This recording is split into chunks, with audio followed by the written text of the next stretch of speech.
I am Richard Rich Jacobson, 49, and am a very successful inventor, writer, and OTC stock trader. My wife was Susan Sue Williams Jacobson, 46, and was the owner of the most successful real estate company in the West Michigan area. We have 2 living children, Richard, 22, a college grad currently in OCS in the Navy, and Carol, 20, a junior at the University of Michigan studying pre-law with the intention to go to law school. We lost a second son, Jack, to SIDS when he was 6 months old. He would have been 18. We are probably considered rich. I met Sue at a mixer sponsored by the ROTC while I was in college. She was a freshman, 19, and a member of a sorority that was aligned with the ROTC house. I was a senior, just turned 22, and getting ready to start my commitment to the Army. At the time, the military was downsizing, and I was only going to basic training and the specialized training school for my military occupation. I had hoped for flight training, but my eyesight was not good enough when corrected for even helicopter pilot training. I was assigned to the equivalent of IT for that specialty. It made sense because my major was electrical engineering and my minor was computer programming. After my training, I would be assigned to a ready reserve unit. The mixer was during the 3rd week of the fall semester. The intended purpose was to have the ROTC students integrate with the normal campus scene. Sue was there with her sorority as a newly minted member as Hell Week had just ended. There was a local band at the party that played a mixture of jazz, rock, and pop music. I was not then and am not now a great dancer, but my mother taught all of us kids to dance when we were starting high school, so I could make some moves without embarrassment. I asked the young lady to dance, and we ended up dancing several times. She said her name was Susan Williams. She explained that this was her first time away from home. She also said that I was a good dancer and a good conversationalist. As the night wore on, we talked about a lot of different things. She seemed interested in my military duties, and I was interested in her likes and dislikes. I got her phone number at the sorority house, and we dated for the rest of my senior year. She was aware that after graduation I would be gone for about nearly 9 months for active duty training. Because of my commitment and her schooling, we did not make any long-range plans. I kept in touch with Sue through phone calls and letters. About 6 weeks into my basic training, I had a long weekend pass. Sue came down to the base, and we enjoyed the time together. After basic training, I had a 10-day delay en route, shorthand for a free vacation, before having to report for my advanced training. Sue and I spent almost all of my waking time together. We really did not do anything special, just enjoyed each other's company. I asked her to marry me, and she accepted. We planned to wait until after her junior year to marry, but felt we could wait. I gave her a nice but not gaudy engagement ring. I was in AIT for about 4 months when my father died. He had been sick with a failing heart for several years. He had a fatal heart attack. I was on compassionate leave for the funeral and to assist my mother with the estate business when I was involved in a car accident. I was in the hospital for 10 days. The drunk that ran the stop sign died. Because of a severe concussion, a broken ankle, and a whiplash neck injury, I was discharged from the military. They felt that a surgically repaired ankle would not allow me to participate in the physical requirements of military life. As I had spent less than 6 months on active duty, I was not eligible for any military benefits. An ambulance chaser talked me into suing the other driver's estate, and I got a large 7-figure settlement from his insurance and a large property of 30 acres and a big, nearly new house on the city's outskirts. Sue had visited me often while I was in the hospital, and when I got out, helped me with my rehabilitation. The concussion caused some balance problems, and the ankle was in a walking cast for 8 weeks. She helped keep me steady when I was unstable. We talked a lot about our future, and Sue admitted that she was not cut out for college life. She decided to drop out and took some courses at the local community college to study for a real estate license. When she passed her license test, she was hired by a small real estate firm in the city. Once I had healed and my balance problems subsided, I was hired to telecommute by a machine design company in California. Other than the interview, finally product test runs, and the sales conventions, I worked from my house in Grand Rapids. I was allowed to patent all of my designs and improvements. We got married in June and took our honeymoon in Wisconsin at the Dells. We saw all of the natural sandstone formations. On the trip back, we stopped in Traverse City and enjoyed the downtown and the Grand Traverse Bay. That started us on the path that lasted for the next 25 years. Like all marriages, we had a lot of arguments over the years, mostly about the kids or money. I wanted them to be grounded in the idea that earning things they wanted to make them more valuable to them. Sue wanted them to have anything they wanted. We generally compromised. They had to earn the big things, but got the small things just by asking. We also had all of the normal emergencies. Rich hurt himself by riding his bicycle into the street and was bumped by a car. The bones healed, the road rash cleared up, but the small scar through his eyebrow over his left eye gave him a devilish look. Carol was the consummate tomboy until she hit her teens. Then her worst injuries were numerous broken hearts. They were good kids, and we tried to give them the space to learn from their mistakes while trying to keep them safe. We managed to last through the kids, the dramas, and the catastrophes of married and family life. We were approaching the silver anniversary of our marriage. Then came the missed date. After a couple of years, I wound up buying a large part of the business. Sue advanced in the real estate firm to where she finally bought it. The kids were normal kids.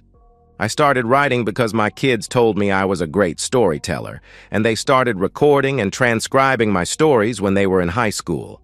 When they had a fair amount of stories built up, they contacted a literary agent, and he came and offered to represent me and get me published. The first company he went to offered me a great contract, and the only thing I insisted on that they did not offer up front was that the copyright and secondary rights belonged to me. They agreed, and when they heard some of the kids' recordings, wanted me to read the audiobook versions. The stock trading started when I sold my share of the company and licensed the patents to the new owners. They were a little upset when they discovered that the company did not own the patents. After some serious negotiations and an adjustment of the price, they bought the business. Because I did not have any definite goals, I was bored. So I took a couple of online courses in stock trading and tried my hand at what is commonly called day trading. But I was looking at longer turnaround times and much lower stock purchase prices. That made any losses less costly and wins generally bigger. I traded penny stocks. The OTC market had thousands of small and medium-sized companies that had stock prices of $5 or less per share. I had an average of 20% winners, and that actually made the trading very profitable. About 8 months before our silver anniversary, things had been getting very frosty around our house. Sue became very shrill in her unhappiness. She also stopped all intimacy with me. I did not have any idea what the problem was. When I suggested counseling, the frost became ice. I then suggested to Sue that a long vacation would be nice. I also suggest that we plan something to celebrate our 25th anniversary. I hoped that this might heal whatever was causing the problems. She agreed, and we planned to have a small party for family and friends for our anniversary.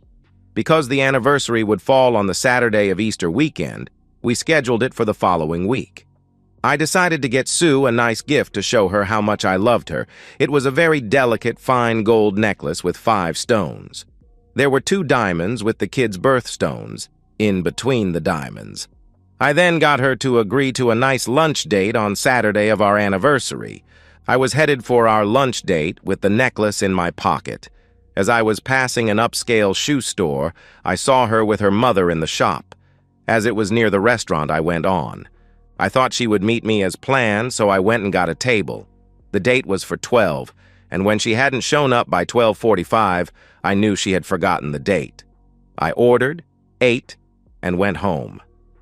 Susan was not there. I started to think of what I might have done to piss her off. The avoid at all costs ploy was one of her normal tactics when she was pissed. When she wasn't back by 5, I began to get angry and worried. I called her mother and asked what time they had ended the shopping spree. She said she had not been shopping and had not seen Sue at all that day. That lie made me angrier. Sue finally arrived home at about 6:30. As she walked through the door, I could see her hair was wet. I angrily said, "I really enjoyed our anniversary lunch, dear. I hope whoever you got your mother to cover for was worth it. It hasn't rained here for several weeks, and here you are with wet hair." Sue turned white and started to say something and then stopped. She reached up and slapped me. Then she started crying. I warned her that she had better not ever try to slap me again, or we were through. I also demanded an explanation as to why she had her mother lie for her. I told her I saw the two of them shopping 20 minutes before our lunch date. I pointed to the kitchen table and said, "I had a wonderful day planned for our 25th anniversary, but you never showed. On the table are the cruise tickets I was going to give you. There in that empty jewelry box was a necklace that had 5 stones on it to commemorate our life together. But if you look, the tickets are now canceled. The box is empty. If you can't keep a date with your husband on our anniversary, you don't deserve any gifts." I continued, "I have already called all of the people who were coming tonight and canceled the party. Your loving son, Rich, wanted to know why. When I told him, he said, and I quote, 'What has the stupid bitch done now?' When I explained to your daughter, she said, 'Well, the stupid woman finally screwed the pooch. Daddy, I will always be here for you, her not so much after this.'" She recoiled from those statements. Then she just reached back like she was going to hit me again, and then stopped. She screamed, "That's right, you're such a wimp. You wouldn't hit a woman. You're too much of a gentleman. Well, for your information, asshole, sometimes I like it a little rough. Marty, your best friend, fills that need for me. Oh, and just so you know, he is getting a divorce, so I think I will too." With that, she stormed out of the kitchen and into the bedroom and locked the door. I had already removed all of my clothes from it and put them in the guest room. I was disgusted and hurt, but thought that it seemed to just be par for the way things had been going. I went and knocked on the bedroom door and heard something hit the other side. Then Sue screamed, "Go away! My lawyer will have the papers ready Monday." I just reached for my little paperclip key and unlocked the door. I opened it and looked in at Sue crying on the bed.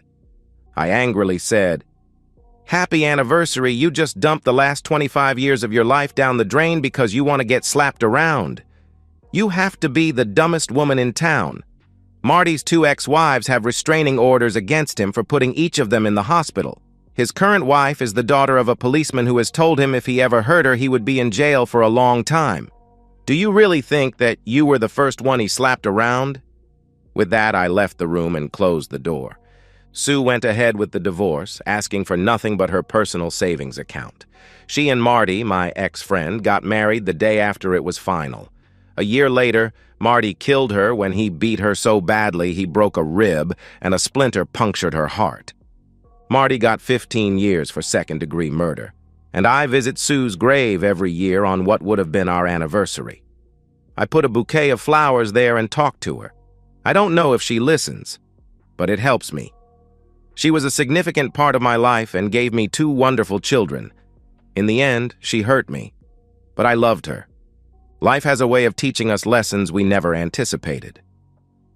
In the aftermath of Sue's tragic end, I found myself reflecting on the 25 years we spent together, years that were a blend of love, challenges, and the shared goal of raising a family. Despite the betrayal, the lies, and the heartbreak that tore us apart, I cannot erase the good moments or the life we built together. Sue's choices led her down a dark path, but I choose to remember her as the woman I fell in love with before things went wrong. In the years following her death, I've learned to find peace in forgiveness, not just for her, but for myself. It would be easy to live in bitterness, but what good does that do for me or our children? Richard and Carol have grown into remarkable adults, and I'm proud of the part I played in that, even if Sue wasn't there to see it through. They are the enduring legacy of a marriage that, while ultimately broken, produced something beautiful. Each year as I visit her grave, I'm reminded that love and pain are intertwined, and sometimes we have to face the ugliest sides of both.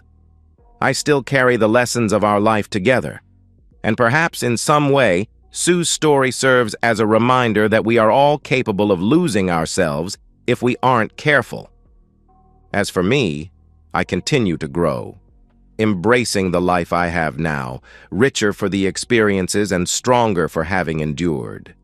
The grief and sorrow have faded, leaving behind a quiet acceptance of what was, what could have been, and what will never be. Life moves forward, and I've learned to move with it. For all her flaws, Sue was my wife, and a part of me will always love her. In this, I find peace. And so, we've reached the end of today's story. Was it what you expected, or did it take a twist you didn't see coming? I'm curious to hear your thoughts. Share them in the comments below, and let's get a conversation going. If this story kept you hooked, make sure to hit that like button.